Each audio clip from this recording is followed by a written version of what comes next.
Hey guys, today's video is about, forgot the title. What I feel I can do, what I can and can't do as a born-again Christian. I'm so tired right now, and I'm going to tell you, I'll tell you quickly why, and then I'm going to talk about it at the end. I had maybe,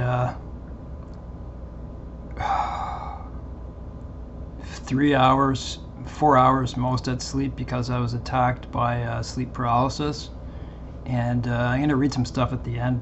I'll get to that, but my life gets very tough with my pain when I miss sleep like this. So, okay, what I feel I can and can't do as a born-again Christian.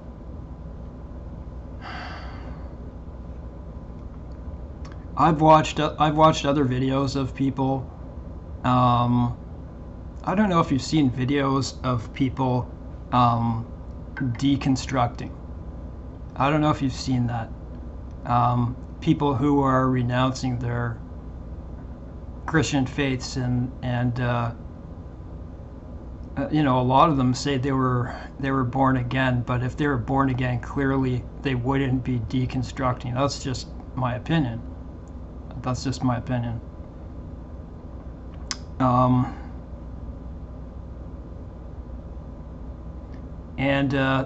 You know, a lot of them are talking about things that they couldn't do in their life.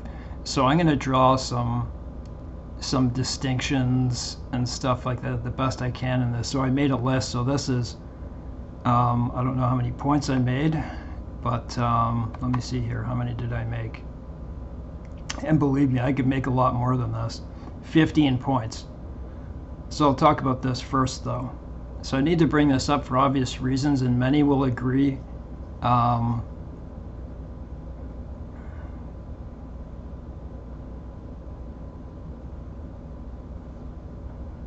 You know, this tends to make people angry. Sorry. I'm so tired, I'm reading the wrong thing. I was going to do another video. It was about how rap and hip-hop and gangster rap tore our society apart. Okay, never mind. I'm so tired, guys.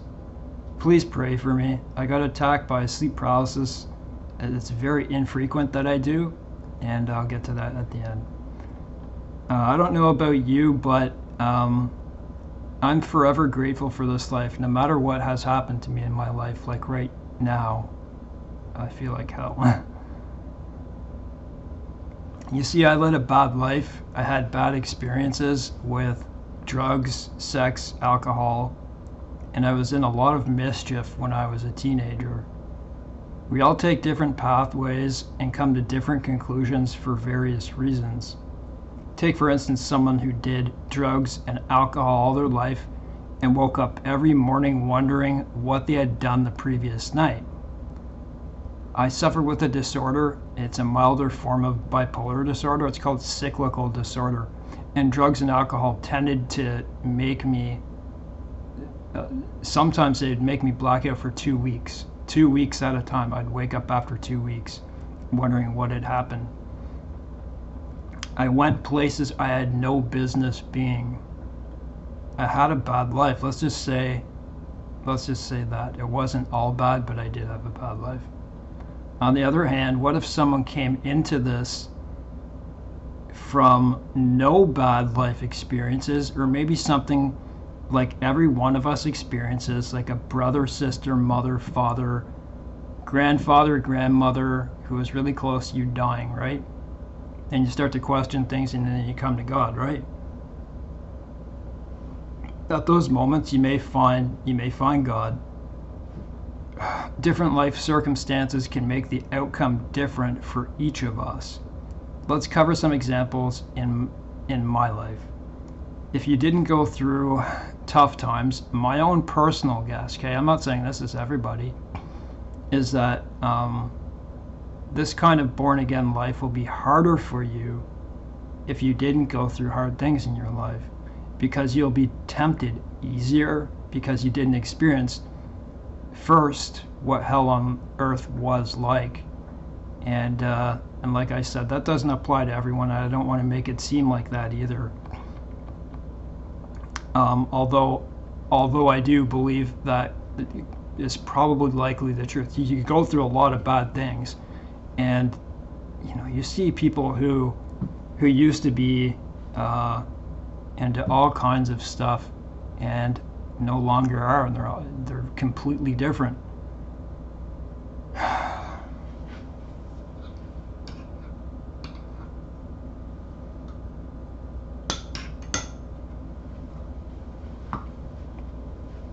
Number one, I understand that I can't abuse drugs or alcohol.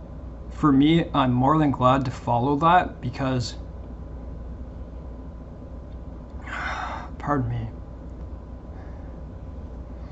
no longer do I wake up with a killer migraine mixed with, say, the medications I used to be on that were nearly killing me, like the drug interactions with the alcohol. No feeling sick for days at a time from drug interactions. I was on medications, psychiatric ones, when I was younger. I'm still on some of them, but those are like for sleep and stuff. I'm glad I'm not wasting my life smoking weed, which is normal where I live in Canada. You walk, you go outside, you walk 100 feet, you're likely to smell it somewhere.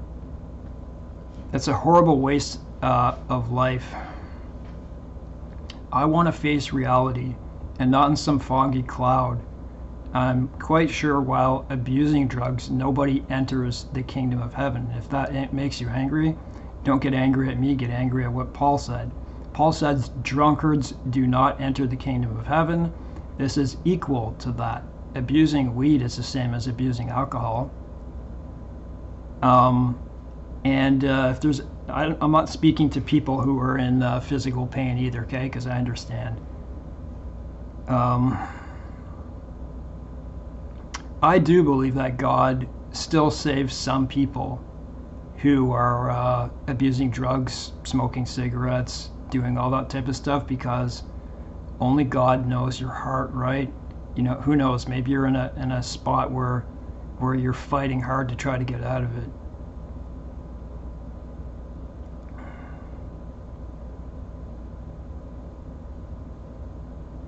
When dates like New Year's, New Year's Eve pass and it's New Year's Day, I always say to myself, I'm glad I don't do that anymore. Like wake up on New Year's Day, like what did I say? What did I do? What a waste of life that was. Weeks and years thrown to the dust. So that's number one. So that's a pretty good thing to look up to, isn't it?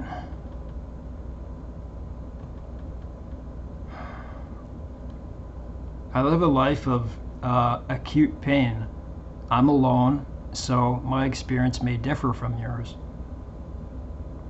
After an experience with a covert narcissist, I'll never again meet a woman who isn't born again with the same beliefs and passions that I have towards my God.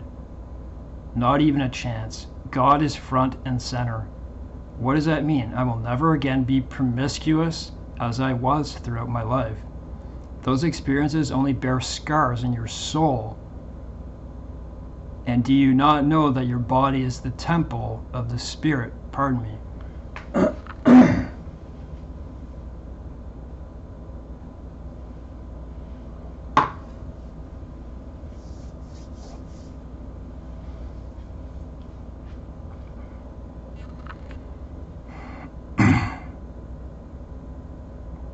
Having multiple intractable pain disorders and no sleep is the worst enemy. It just is. Like, I've been pretty lucky. I've been doing really well, but I lost my sleep because I had a sleep paralysis attack. And then, like, I got something in my throat.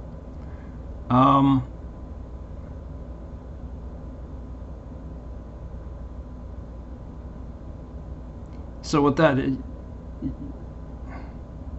those experiences only bear scars in your soul. Or do you not know that your body is the temple of the Spirit? The worst sins are sexual immorality against your own body, which is your temple, defilement of yourself. And that's what it says in the Bible. I fully understand now why it's important to get married before sex. You need to be upfront at the start. Sex doesn't come first in marriage, God does. What if the sex sucks? God first, work it out. At that point, I suppose you must keep your commitment because that's what God asks you to do. Even after a divorce, you must go back to your husband or wife, and I don't mean in cases of cheating or physical abuse and mental abuse. There were women in my life that I didn't find attractive, but after time I did by speaking with them.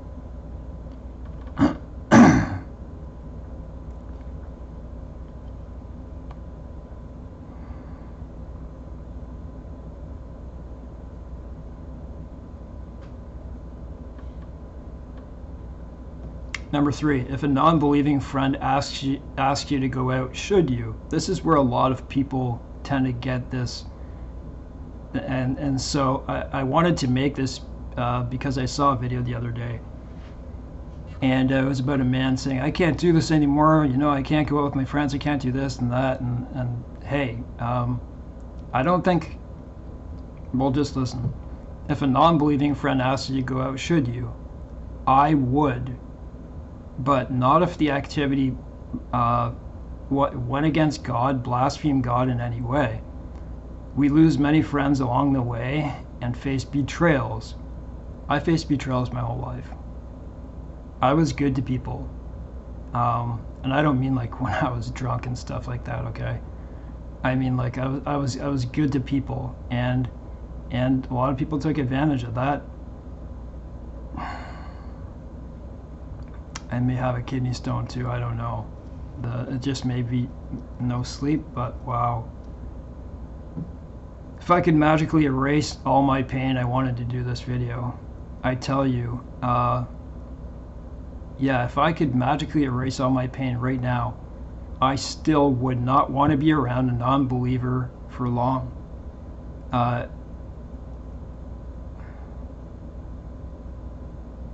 It's not unfair that we have to tolerate their unbelief and not be able to talk about. So it's not fair, you know. If we talk about the things they want to talk about, you know, when I'm around someone, I want to talk about God.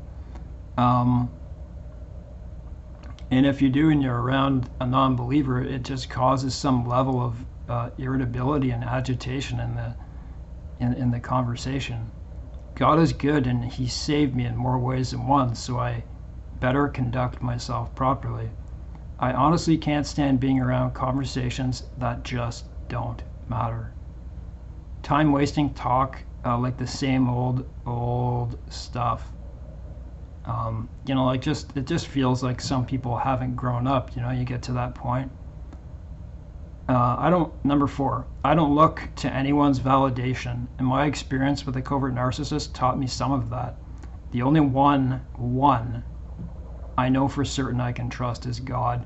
Yes, I can trust my family, but the only one who you can truly trust all the way through is God. Number 5, how about TV shows and movies? Just my stomach.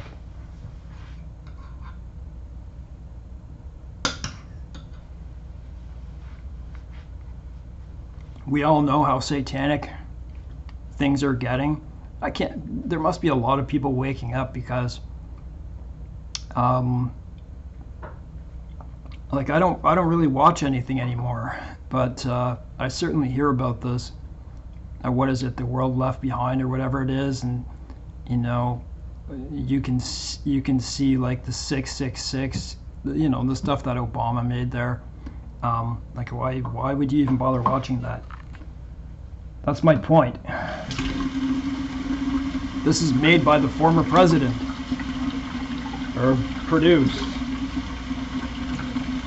Our Grammy shows, our Golden Globes are satanic dancing rituals.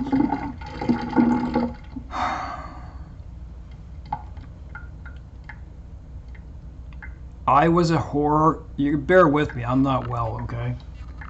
I was a horror and science fiction fan all my life, and I was a movie buff. Like I could, I was a movie buff. I was a movie buff. The last horror movie I saw was Rob Zombie's Halloween, and when I watched this movie, it was at a time when I was reading God's Word a lot, starting to, and I felt sick to my stomach. It was one of those movies that they wanted to make murders as realistic as they could, and it was being done by a 13-year-old. I don't watch TV or movies anymore. I saw 4 movies in a row at the end of this year just because I felt like watching something. So in 3 years, I've watched maybe 5 movies. It takes you away from what matters, and I'm careful in what I watch too. Like I watch Bond, and people are only looking to fill an empty void, which is God, but they don't recognize it. That empty void that people are trying to fill with TV and movies is God. They just don't know it. A tool of the Antichrist and the beast. That's what I think. Anything to distract you away from God. Number 6, give me a break.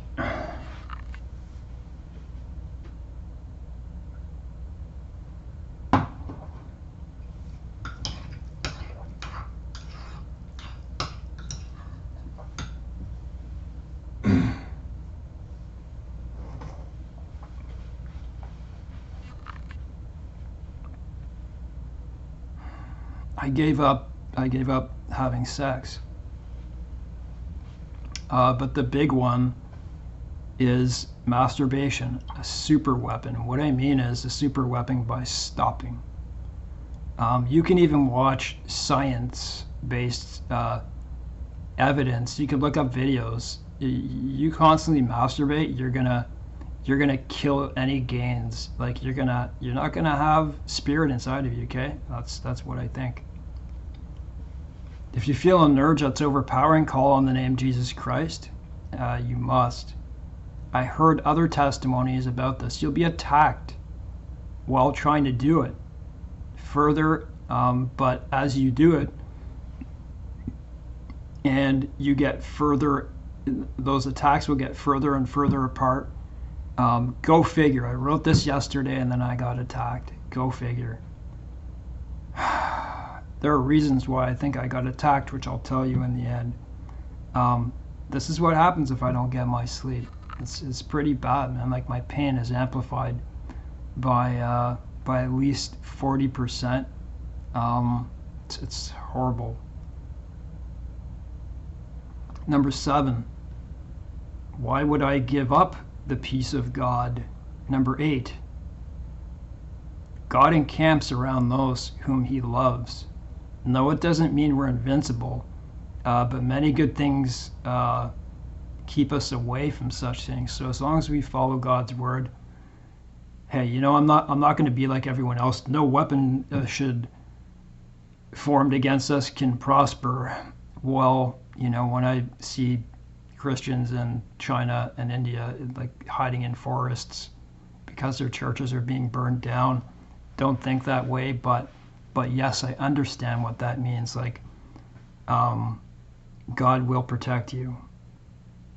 Number 9, faith towards the end goal versus finding a reason to live.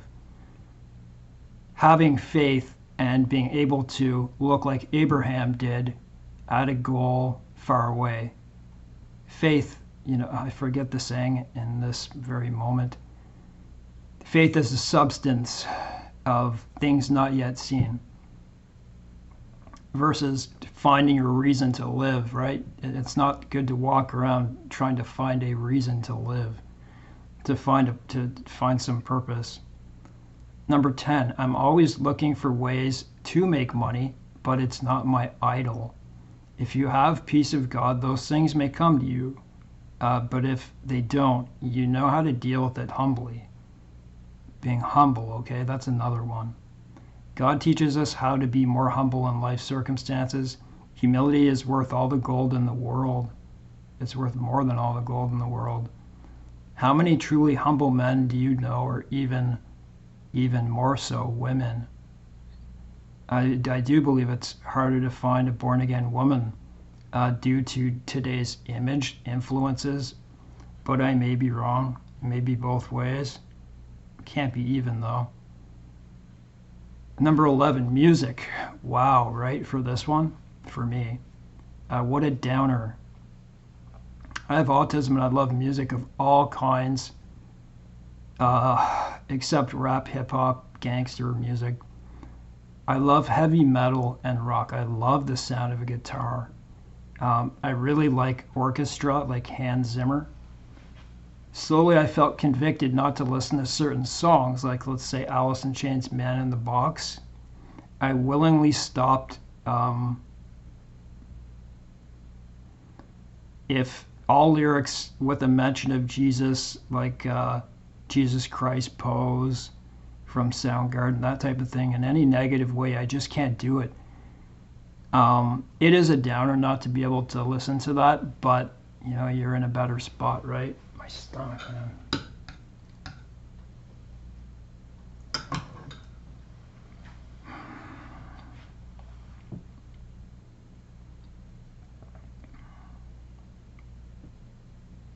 Number 12, lying. I don't lie, but there have been times I didn't tell it all like a white lie, and boy did I ever feel convicted. I don't do that. It's really like that. Like, I don't tell white lies to people. I just don't. If I'm talking to someone and it's like, if there's something really embarrassing that I don't want to tell someone, I even feel convicted then if I don't say something right. That's a good way to be, though, you know, it just is. I suppose it's okay to lie if you're protecting yourself from someone who's abusive, but you get my point. Number 13, reading scripture. Over 4 years now of constant studying. If I don't read at least a few chapters per day, so I read I read more than that, but like I'll read for an hour. That's more than a few chapters in the morning. And by the end of the night, I don't know if this is you, but this is just how I feel. You know, I do all of my work, all the stuff to keep up with my pain, just to keep well. And when I get to the end of the night, you know, I feel like, okay, well, I've done a lot of me today, right? And I have, you know, these last two hours. I usually spend those 2 hours reading. That's what I do. And I like it anyways, but I'm not saying you have to read that much. But, you know, one of the reasons I am reading that much is because I want to get to know all of the Bible.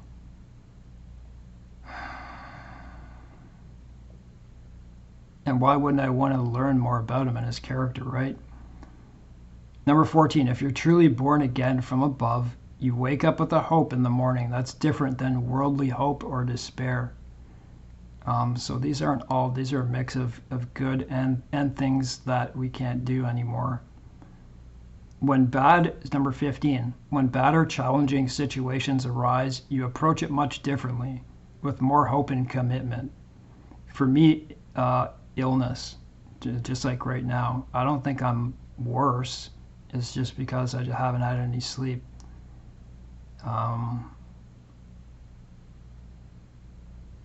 After I had a reaction to Moderna and I got that rare gallbladder disorder, and I had a serious allergic reaction. It was more than that.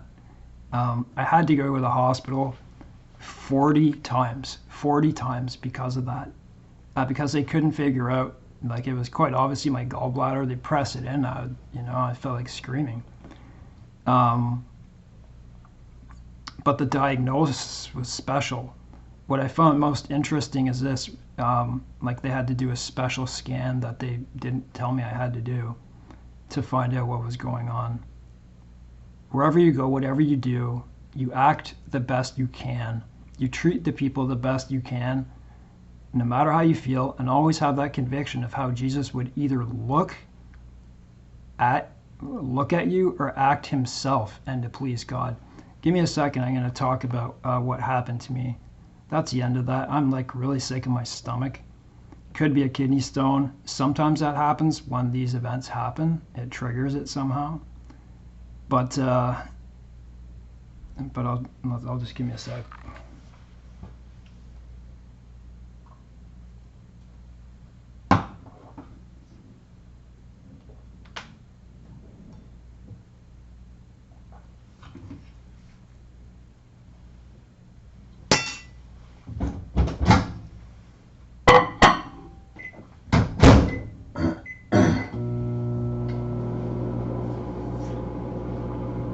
It's like my stomach is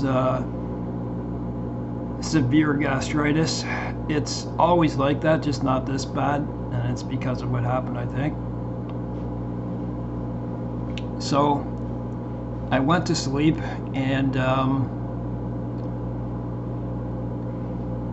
2 hours after I fell asleep, I woke up because I had a sleep paralysis attack. And all I remember is, I'm going to show you too. I'm in my bed. Like, it doesn't always have to look like it takes place in my bed. It doesn't always have to look that way. Like a lot of the times it does, but not always. Anyways, I'm in my bed, and I'm being just absolutely smothered. And I believe the attacks I get, they happen every number of months now. Those attacks stopped because I stopped masturbating, okay? That was the last thing that was stopping my connection to God. I still had a connection to God, but a true born again life, I gave that up. Those attacks got further and further, but I had certainly learned that there were born again Christians that are born again Christians that were still getting attacks, and people say this and say that, but they don't know anything. They don't know what I do in my life. Like, people will say, if you're being attacked, then you must not be born again.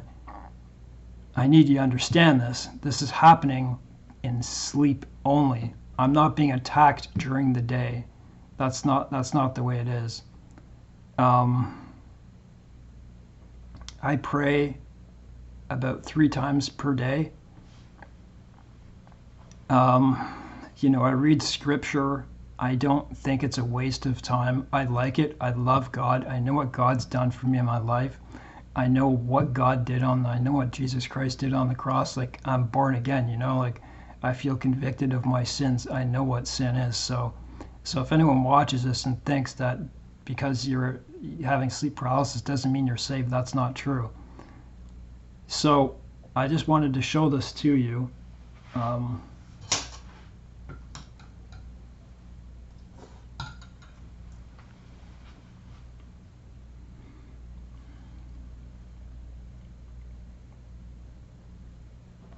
So I'm in my bed, but I wake up 2 hours after I go to sleep,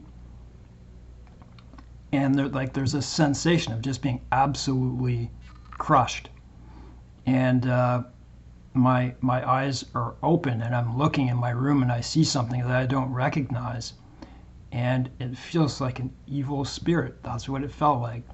And I had put something in my room that I didn't have in there before. I cleared out my room to do exercise videos on my other channel, and I sent packages through the mail, so I have like bubble wrap, and it's a big thing of bubble wrap. I'll show you. See this? See the middle of it? Like this right here. In my attack, that hole was an eye of what seemed like a demon. And there I was, paralyzed in my bed looking at it, and I thought that ahead of me was a demon. And so anyways, it's kind of scary when it happens, but when I finally came out of it, these things have evolved, okay? I've had about over 300 of these attacks because I used to get a lot in a short period of time. They would attack me sexually, and then I learned to call on the name Jesus Christ, okay? And because I saw them in videos, if you can bring yourself to do it, say it. After I learned that, the next two I said Jesus' name and it stopped. Then it was like they evolved, and they don't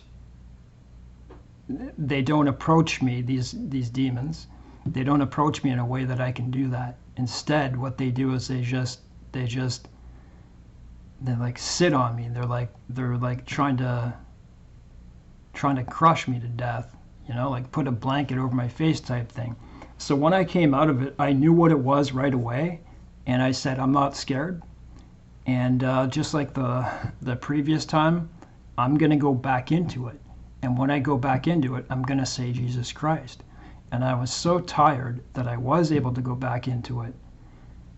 I was in it almost right away. You can feel that weight coming down on you. So yes, you can voluntarily go into it once you wake up and go back if you're tired enough.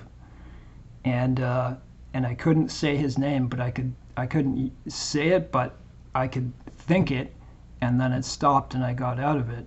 But that's what happened. I'm going to read you a bit of what I looked at in the morning. I don't know if I can read all that. I'm very sick in this video right now. I came across a topic thread on an online forum today that was discussing sleep paralysis. Of course, most of the people were discussing it from the point of view of non-believers, attributing the paralysis to a chemical imbalance or nutrient deficiency, but a few commenters did mention that sleep paralysis is a demonic attack. Let's just get to what this person is getting at. Then science, in its proud blindness, peered through an atheistic lens and attributed these attacks to the unconscious. So when science came in, of course, they started explaining it away. I'm not sure how many of you reading this blog post are actually born again, but I do know that if you are actually born again, you no longer suffer from demonic attacks in the form of sleep paralysis. Okay. That's funny because I was saved. This is one of the many protections that God gives his children. Demons can come near us, but they cannot touch us as long as God's Spirit remains with us. So, I know, like, popular pastors who still get this, who are born again, who don't veer off to the left or the right. This isn't true.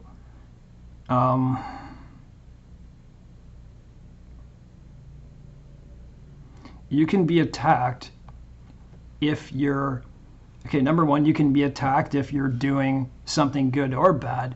You can be attacked if you're back into sexual sin. But you can also be attacked if you're doing something good, if you're coming closer to God. So I started to think to myself, what is it? Well, like, what caused that to happen? Let me take a sip here first. You can see the trouble I'm having today, and this was all from this. Like, this is what happens to me if I don't get sleep.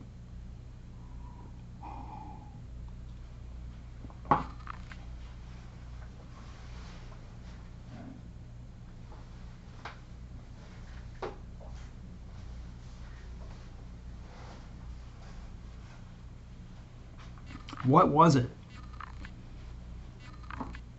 So I've been going about my life, minding my own business. I had been making some videos, some exercise videos on my other channel. I remember doing that. I was working on like I'm